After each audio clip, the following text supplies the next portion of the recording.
YouTube. In this video, we'll be taking a look at auto factory reset for the Samsung Galaxy S26 Ultra. This will work for the S26 Ultra, S26, and the S26 Plus as well. If you like this kind of content or find this kind of content helpful, leave a message down below. Don't forget to subscribe, and thanks for watching. So auto factory reset on the S26 device is when, after 20 unsuccessful unlock attempts on your phone, it will reset your device.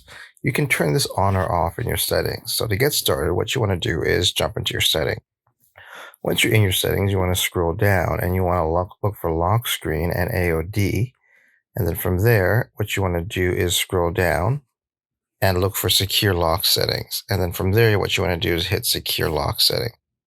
And then from there, you can turn on or off auto factory reset, which after 20 incorrect attempts will reset the phone to factory default settings. And there you have it, everyone. Just a quick tip on how to turn on or off auto factory reset for the Samsung Galaxy S26 series of phones. If you like this kind of content or find this kind of content helpful, leave a message down below. Don't forget to subscribe, and thanks for watching.